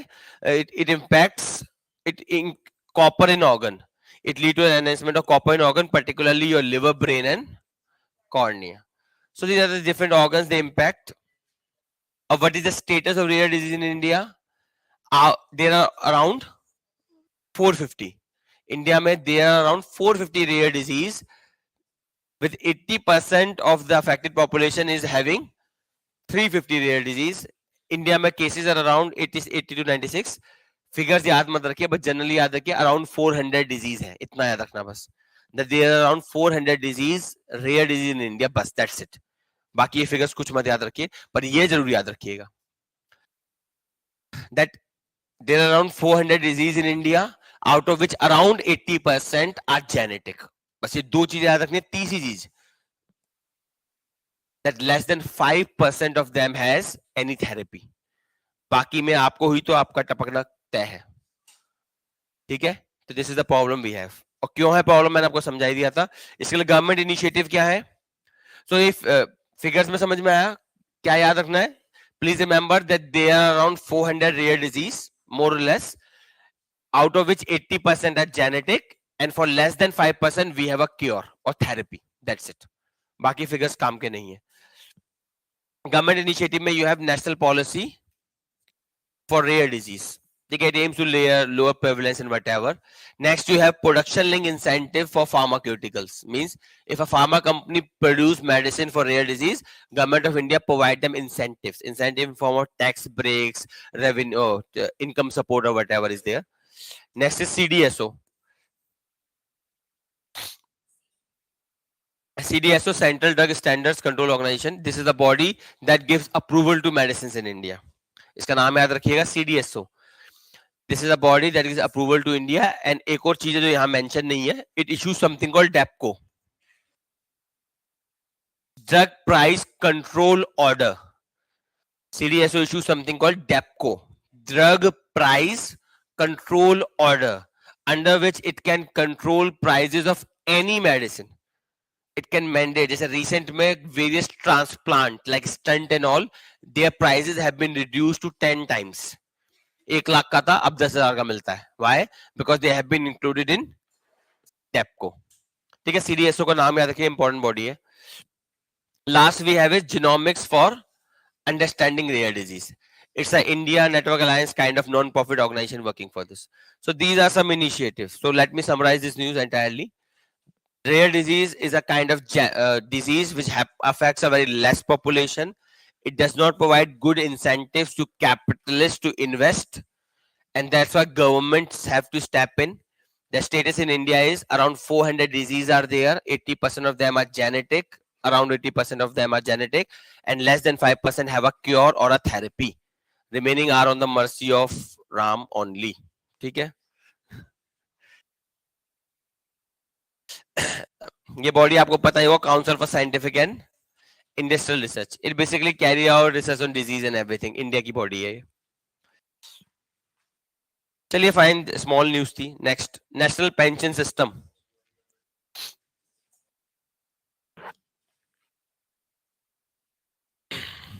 Next is national pension system. तो इसमें कुछ नहीं है, आपके पास 2 पेंशन सिस्टम होते हैं, ओपीएस एंड एनपीएस. कौन सा चाहिए तुम लोगों को, बताओ? सब ओपीएस चाहिए.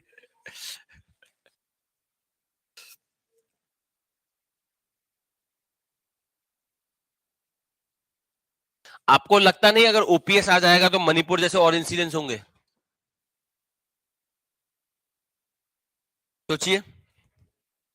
अगर ओपीएस इंप्लीमेंट कर देती है यूनियन गवर्नमेंट और स्टेट गवर्नमेंट सारी, इकोनॉमी में डिस्कस कर लूंगा अभी, लेकिन do you think it will be a disaster for India's national security? Manipur will become a common place in India? क्यों? अभी तो मैंने आपको समझाया था. The problem we are having is structural employment, agriculture and everything. You are going to a government job. Government jobs are reducing. Then you have OPS in government scheme. तो क्या होगा? The attractiveness of government scheme will increase multiple fold. तो और unemployment, everyone will demand. अब जो कहीं नहीं भी कह रहे reservation, वो भी कहेंगे मुझे reservation दे दो. The problem is the demand for reservation will get aggravated multiple fold. The Manipur crisis है, it will become commonplace in India. This is the biggest danger. OPS economics तो चलो बाद में देख लेंगे. इकोनॉमिक्स तो मैं समझता नहीं कोई डेफिनेट डिसएडवांटेज है, पर है. इकोनॉमिक्स में प्रॉब्लम क्या है? This is same problem you have in armed forces. Army में प्रॉब्लम क्या होती है? आर्मी में यू रिटायर अर्ली. आर्मी में लंबी सर्विस नहीं होती है. And because of this, Kargil में when we had a war and there was a problem, a review committee was appointed known as Kargil Review Committee. Kargil Review Committee gave a concept called teeth to tail ratio. It said rather than having 10 soldiers with one gun, have one soldier with 10 guns. कहने का मतलब upgrade your soldiers. Rather than recruiting more humans to work as a soldier, recruit less humans and give them more paraphernalia. Invest in weapons, invest in ships, planes, rather than only humans. That is what सबको समझ में आया? This is called teeth to tail ratio. Army में problem क्या है? Majority of the armed forces, burden of the army budget, 50% of the army budget goes to pensions and facility for the armed services. वो आपका invest नहीं होता, उससे आप ना ही वेपन खरीद रहे, ना ही कुछ बना रहे. You are paying the pensions. It's a burden. पर ठीक है, they did something, the burden. A problem OPS में क्या है, which we have discussed here? OPS में what happens is you get 50% of the last drawn salary. The advantage is you join civil services, आज कल suspension हो जाए या कल आप क्या बोलते हैं रेजिग्नेशन दे देना. You join today, serve 1 month, give resignation, जो भी सैलरी होगी इसकी लास्ट आपको 50% मिल जाएगा. मिनिमम ड्यूरेशन जरूरी होता है. सबको समझ आ रहा है? ओपीएस में क्या है? Whatever you draw the last salary, मान लेते you become IPS, you work for 2 years, gave the resignation, तो you will still draw the last salary you got. अगर VRS मिलेगा तो voluntary retirement service. अब the problem is आपने 2 साल सर्व किया, जिंदगी भर पेंशन खाओगे. ठीक है? ओपीएस में भी सेम गोज द प्रॉब्लम कि ओपीएस में whatever is your last drawn salary, government gives half of it and you contribute nothing. NPS में क्या करा था सरकार ने? That we will cut a part of your salary, government will contribute a part, and those will be governed by a body called PFRDA, Pension Fund Regulatory and Development Authority. They will use that money to invest in various ventures wherever they want, and they will earn revenue or profit. Based on that, your pension will be decided. So your pension depends on 3 parameters here: contribution made by you, contribution made by government, and market forces. Because वो कहाँ invest हुआ है, कितना return आया, इस पर भी depend करता है. सो एनपीएस में your pension is governed by 3 factors.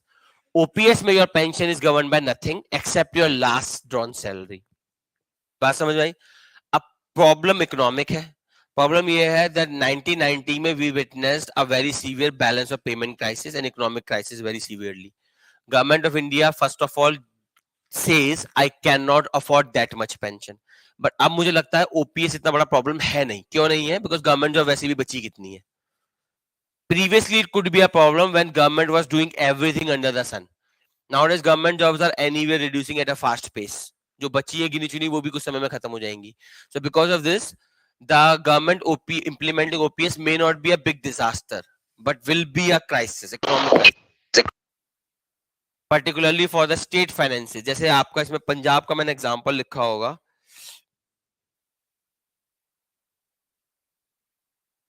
Punjab का देख लेना जो भी इसमें. तो पंजाब के एग्जांपल में पंजाब में प्रॉमिस किया था आम आदमी गवर्नमेंट ने ओपीएस लाने का. whenever they came to power they implemented OPS. because of this 50% of Punjab government's revenue goes in pension only. if I 50% of the money I will give to my government servant only, तो बाकी लोगों को क्या दूंगा? How will I carry out welfare activities? How will I carry out security activities? How will I carry out security, welfare, जो भी ड्रामे होते हैं, how will I do that? Money. But the bigger concern above that is political and social. We just discussed Manipur crisis. We just discussed there's a demand in upper caste for reservation because they want a government job because they are unable to get a good paying private job. Private में अगर job मिल रहा है, it's a very less paying. They're not able to get a very good paying private job. Lack of skills, lack of training, whatever you can call it. So government job pe they are depending. If government implement OPS, then popularity of government job will increase even further. Then this aggressive demand of reservation will increase even more further. Everyone who is not demanding reservation even yet, we कहेंगे हमें reservation चाहिए. सबको समझ में आ रहा है because jobs तो reduce होनी है. You are living in a neoliberal world and everything is being privatized. So the largest employer, जैसे for example railway में काफी समय से recruitment शायद I think 5 lakh or something, मुझे याद नहीं आ रहा, 5 lakh or something vacancies are vacant in railways.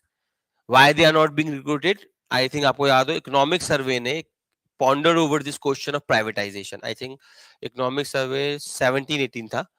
So they had a problem. Imagine you have a government PSU, public sector undertaking, which I told you are not government jobs. They are public sector jobs. You happen to work in a company which happens to be owned by the government today. It may be owned by somebody else tomorrow.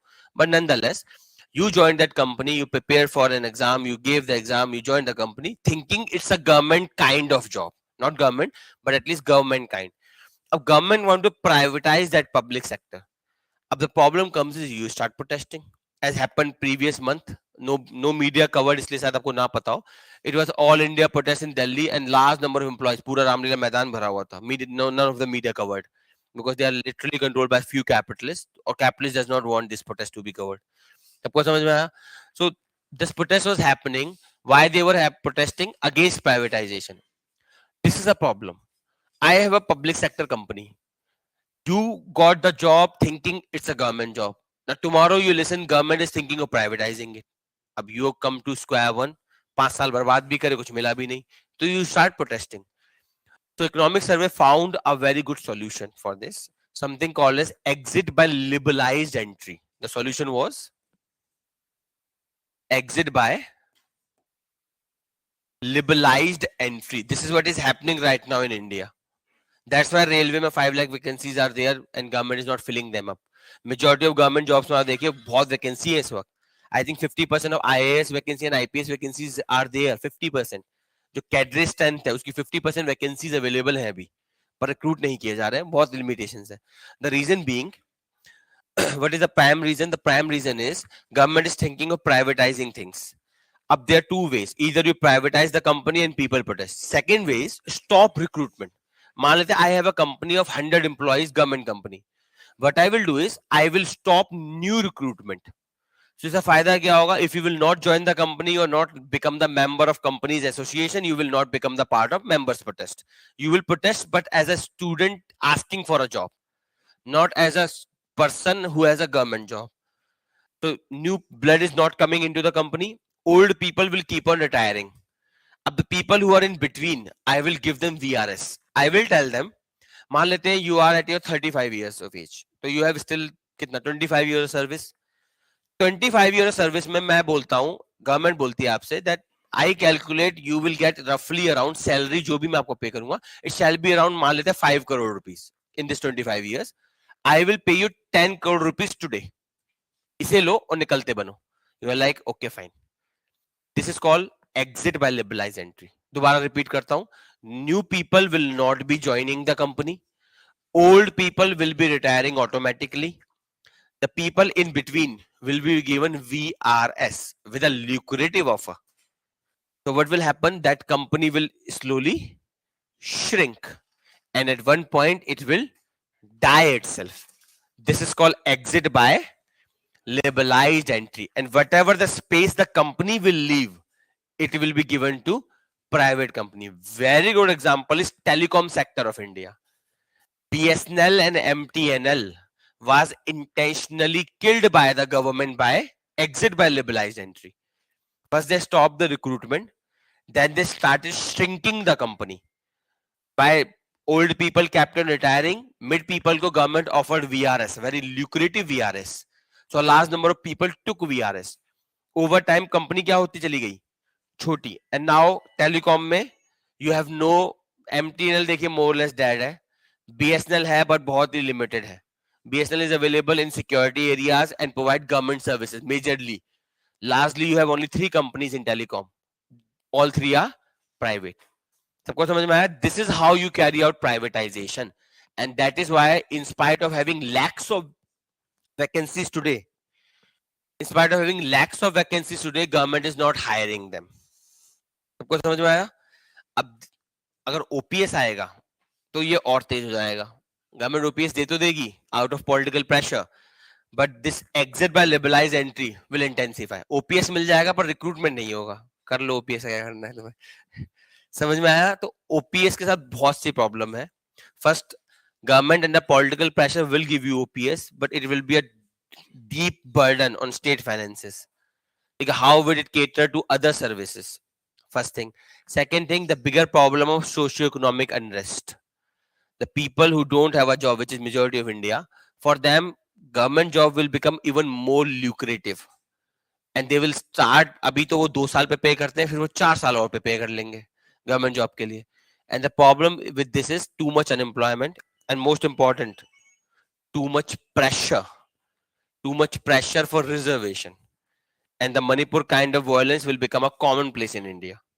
सबको समझ में आ रही है problem? Online people clear? बाकी आपकी मर्जी, बाकी state के ऊपर है, कर दे तो कर दे, ना कर दे तो ना करे. बाकी प्रीलिम्स के लिए ये मेंस एनालिसिस है. प्रीलिम्स के लिए बस याद रखना कि what are the features. Comparison याद रखिएगा दोनों का. ओल्ड एज में guarantees are life long pension. In this the participant contribute and the scheme does not guarantee. मैंने बोला ना, एनपीएस में your pension depends on 3 parameters: your contribution, government's contribution, and market factors. All 3 decides. Financial में आपको पता है, the government bears the entire expenditure. Here the employer contribute and the government may match your contribution. Typically it is around 50% of the last drawn salary. Here it depends upon the investment. What kind of investment were made, what was the return. It could, your pension may be higher than 50%, lesser than 50%, and maybe sometimes equal to your salary. It depends all on market forces कि जो आपका preferred है, in what it invested and what kind of returns it get. तो हो सकता है कि आपकी सैलरी जितनी थी उतनी ही पेंशन आपको मिल जाए, बट मार्केट फोर्सेस पे है सब कुछ. The entire financial responsibility of the government, यहाँ पे आपको पता ही है आपकी रिस्पॉन्सिबिलिटी भी है और गवर्नमेंट की रिस्पॉन्सिबिलिटी भी है. इन्वेस्टमेंट ऑफ द फंड्स है नहीं इसमें. We know OPS में there is no investment of fund. NPS में the funds are invested in earmarked investment scheme through pension fund manager. And who regulate pension fund manager? PFRDA. मैंने आपको बताया, Pension Fund Regulatory and Development Authority. Withdrawal, monthly pension continues as per predetermined amount. Retirement के time 60% you can withdraw at tax free, remaining 40% पे you have to invest. तो बहुत conditions है NPS में basically. इसका एक solution that what I can think of is make it universal. Universal होगा तो ज्यादा बेटर होगा. यूनिवर्सल होगा then you can take care of it. अभी एनपीएस में anyone can subscribe on voluntary basis. It is for everyone including NRIs. Anyone, whether you are working for the government, private, organized, unorganized, all can contribute to NPS. But on voluntary basis government में compulsory हो जाता है because government बोलती है. सबको समझ में आया? तो what we can do is we can make it compulsory. इससे फायदा क्या होगा? If everyone will contribute, it will be a large fund, and then it can take care of everyone. So what government can do? पहला तो cut a part from everyone's salary. Everyone contribute a part from itself, and then put a limitation of minimum pension. जैसे for example at least 40%. Put a limitation कि whenever you will retire, you will get at least 40% of your last drawn salary. और ये तब हो सकता है जब when there will be a large base. ठीक है. अब ओपीएस की बात कर लेते हैं. अगर ओपीएस इंप्लीमेंट कर दिया गया, then who will fund OPS? आपसे ही पैसा निकालेगी सरकार टैक्स से. क्या करेगी? आपको ओपीएस दे देगी, and then the government will impose taxes. Problem is that you to pay taxes already and you will pay more. But the problem is the people who are not in government services, the people who are in unorganized sector, you are getting government facility, they are getting nothing. Still they will pay taxes. They will pay your salary basically. So the burden will be borne by existing generation. particularly for the elderly जो retire हो गए. आप लोग काम कर रहे हैं अभी, आपको ओपीएस तो जब आप रिटायर होंगे तब मिलेगा ना, पर तब तक तो यू हैव टू पे for the OPS of the current retirees. जब आप रिटायर होंगे तो आपके बच्चों के बच्चे आपका पे कर देंगे.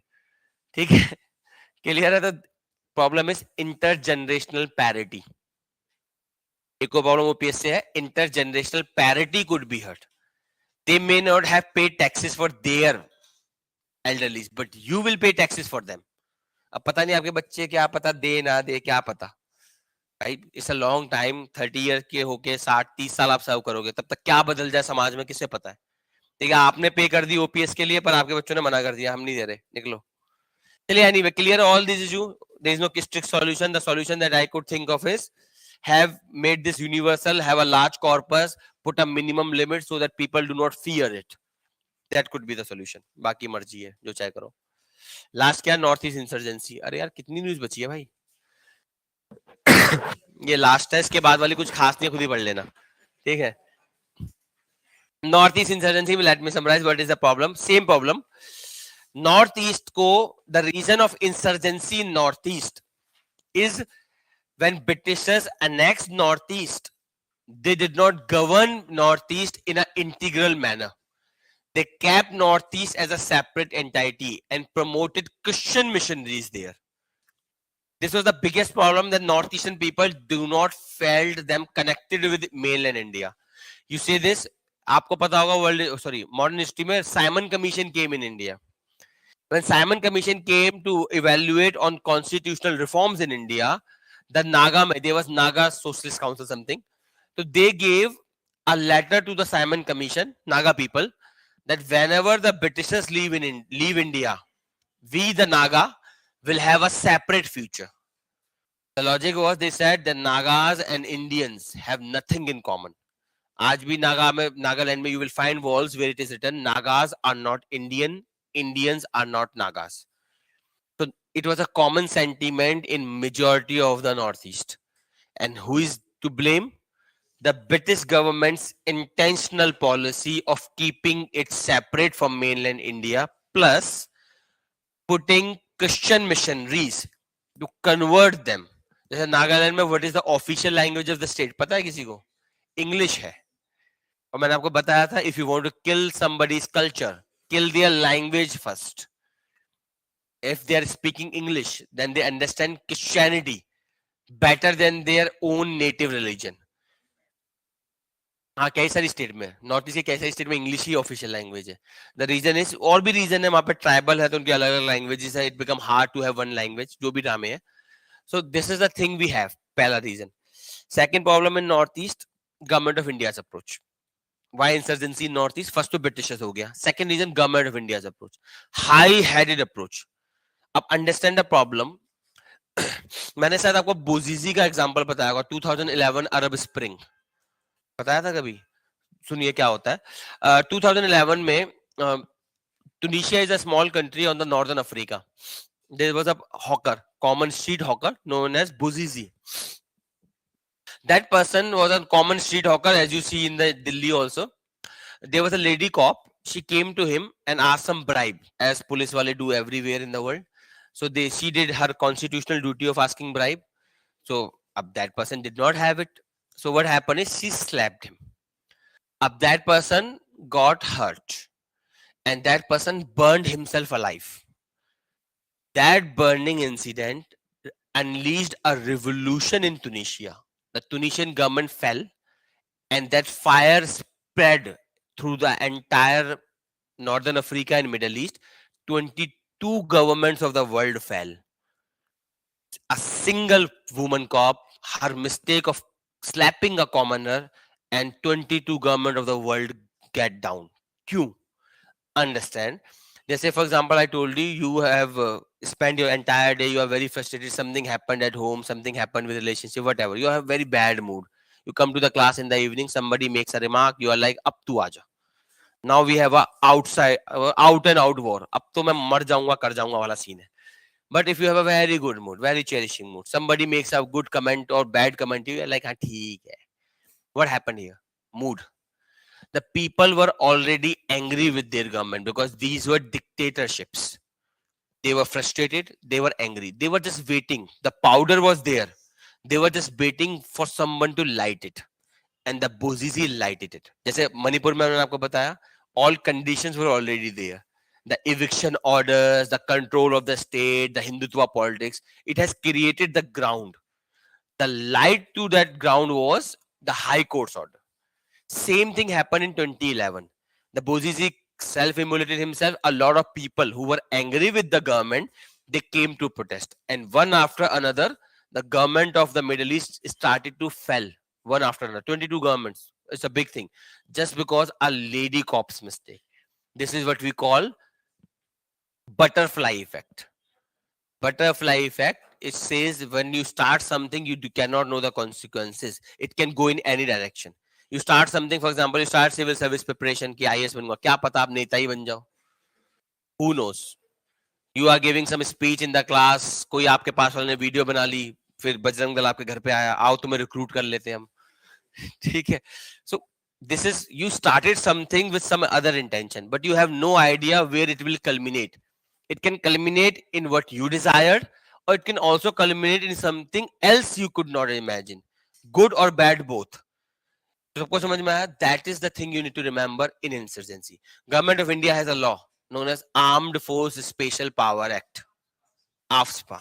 Northeast people call it right to kill. They do not call it AFSPA, they call it right to kill act. The problem with AFSPA is it empowers the armed forces. Armed forces में army नहीं, और भी armed forces, even if state armed forces. It empowers them to use force. It empowers them to use force to the extent of killing someone, even on suspicion. Such vast powers are not available to anyone. जैसे India में आप देखिए, if you are having a protest, आपने देखा है the police persons have batons. They don't have guns. Because imagine, you are a police person having a gun, 4 लोगों ने घेर लिया, तो आप तो गोली चला दोगे. But problem समझिए, सरकार के हिसाब से आप मर जाओ चलेगा, लेकिन जनता में कोई नहीं मरना चाहिए. Because understand, you are wearing the uniform of the state. If you fired and an innocent person died, you will invite a revolution. अगर आप मर गए तो कोई फर्क नहीं पड़ने वाला, ऑनर दे देंगे, थोड़ा पैसा दे देंगे, चल जाएगा. Because understand, government of India did not order you to fire on the protest, but you were wearing the uniform of the government of India. So when you fire the bullet, and if innocent is killed, the people will not see this as an individual action in self-defense. They will see this as an aggression of the state. आप खुद सोचिए police वाले की case, उस police woman को क्या Tunisha government ने बोला था जाओ ब्राइब लो थप्पड़ मारते फिरो? She did it for herself, but she was wearing a uniform of the state. This is very critical. When you're wearing the uniform of the state, whatever you do, the common people see that as the action of the state. अब सेम थिंग इन north east. North east में under armed force special power act, जैसे आपने जम्मू कश्मीर में सुना होगा, एक हाफ विडो का कॉन्सेप्ट होता है. हाफ विडो, एक विडो होती है, इसका पति मर जाता है. Half widow are the woman जिनके पति गायब है, मरे नहीं है, जिंदा नहीं है, किसी को नहीं पता. जम्मू कश्मीर का कॉन्सेप्ट है. जम्मू कश्मीर में the woman whose husbands are absent, they do not know whether they are alive और dead, they are known as half widow. Same thing, there was a protest by some northeastern woman in front of an army compound. They were naked and they had a banner which was done, Indian army rapes us. अब ओ ये कौन बोला?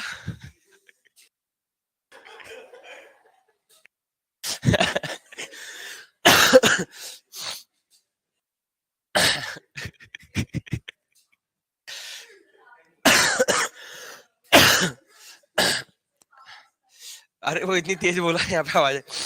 अच्छा सुनिए, so problem क्या है यहाँ पे? क्या एंटायर आर्मी रेप्ड देम? या entire army took the people of Jammu Kashmir? Few bad apples, but the problem here is these people are wearing the uniform of the state. Even if they are committing something for their own personal reasons, it will be considered, it will be seen as the action of the state. And that invite revolutions. इसीलिए north east में insurgency is continuing, because north eastern people AFSPA को consider करते हैं right to kill.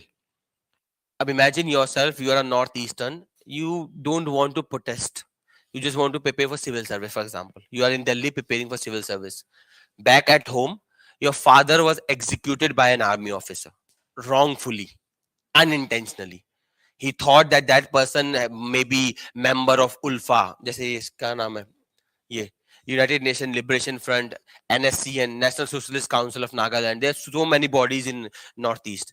He considered your father, he was matching something like that with that person, and he was trying to restrain that your father was a kind of civil right movement kind of person. He protested, and in that altercation he died. So you were preparing here for civil services, now you will prepare for armed insurgency. What changed? An action committed by that army officer out of the will of his own converted into a person who you may become the next most popular leader of UNL. सबको समझ में आया? This is how insurgency works. This is the difference between a war and insurgency. War में you have army officer in front of you, you are the army officer, you kill 2 people, you kill 3 people. They kill 3 people, they kill 3 people. But when you are having insurgency, you are in a uniform and in front of you everyone is in same clothes, civilian. You cannot distinguish insurgent and a civilian. And if you use force, there's an Armed Force Special Power Act, and if you kill civilian, that civilian, if innocent, is connected with a lot of people. Those people will see that incidents as crime against humanity. And the people who has not decided to join the protest, they will join the protest. सबको समझ में आ रहा है? इसलिए force is very important here. इसलिए government of India has a 3-pronged policy. आप पढ़ लेना, मैं समरी कर रहा हूं. There is a 3-pronged policy. Number 1,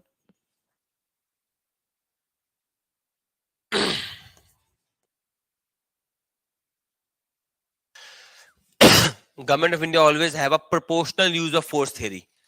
It says I will use force but only to the extent it is required, not beyond. नीचे है इसमें, देखिए मैं देखिए कहाँ है नीचे, इसमें सजेशन में कहीं होगा. ये रहा 3 pillars of state response में 17th page number. 3 pillars of state response. Number 1, proportional use of force means I will use the force but to the extent it is necessary and to the time it is necessary. Means मान लेते हैं today people are protesting, if it is peaceful, I will have the police only, not army. Police, and that too without guns. Because मैं फिर बता रहा हूँ, if somehow, because आपको 4 लोगों ने घेर लिया और आपको पेलने आ रहे हैं, तब आप परवाह नहीं करोगे कि रिवोल्यूशन आएगा क्या आएगा. तब आप तो सिर्फ गोली मारने में विश्वास करोगे. पर यू कैन इनवाइट, आप सरकार की नजर से देखो, इट्स डेंजरस. आप मर जाओगे, शहीद कहलाओगे, लेकिन आपने किसी को मार दिया तो आप बेमतलब का रिवोल्यूशन करवा दोगे. In that scenario, if people are protesting in an area, I will use police with batons. If some violence is likely to be predicted, I will use police with rubber bullets. If even severity increase, I will have tear gas. Severity increase, more measures. I will come to armed forces only when it is absolutely necessary. When people are having an armed insurgence. This is called proportional use of force. समझ में आया सबको? Depending upon the event, I will use the force. If it is non-violent, peaceful protest, normal police with baton to control the crowd. If there are chances of violence, then they may have a rubber bullet.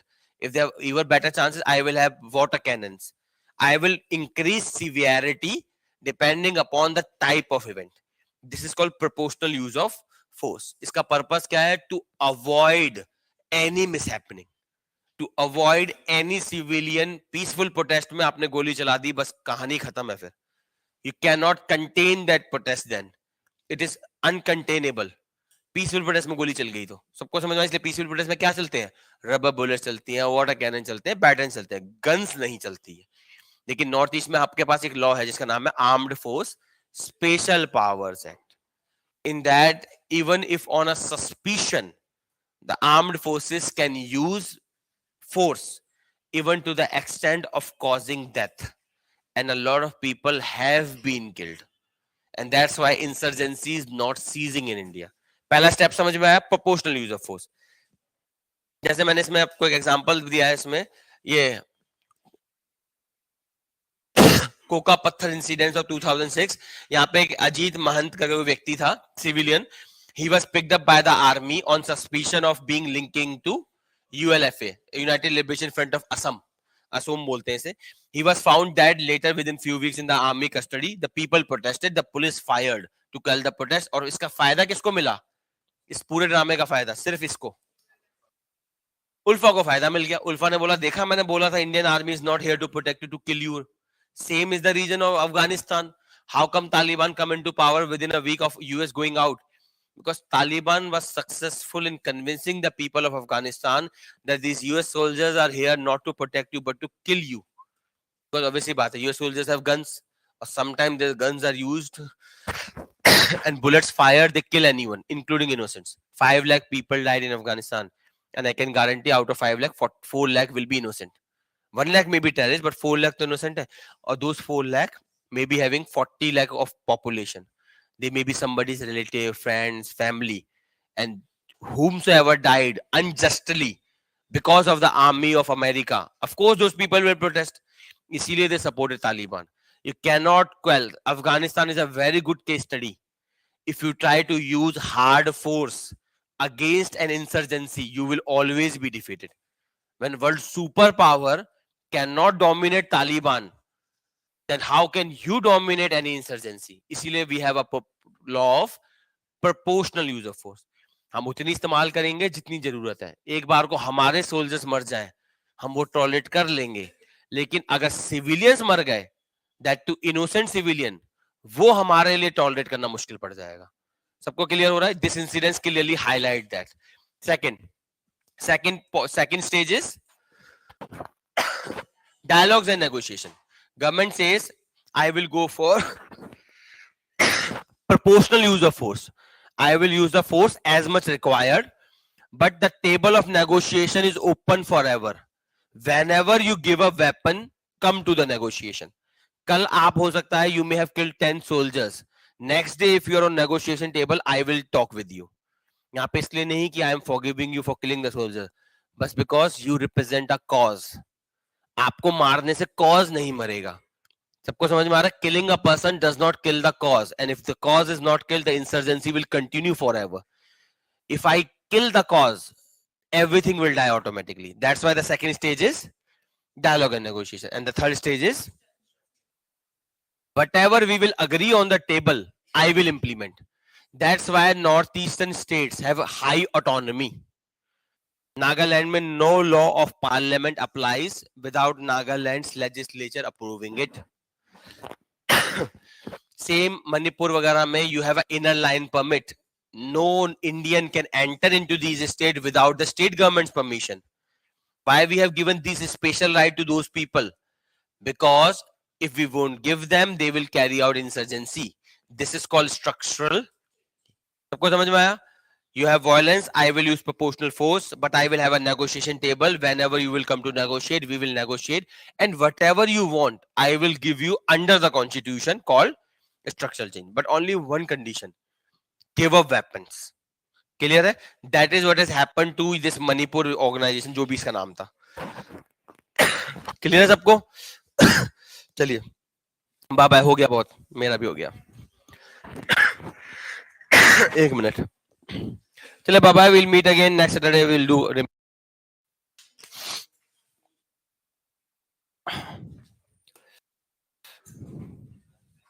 Very welcome, everyone. Welcome, Shreya, Abhishek, Aditi.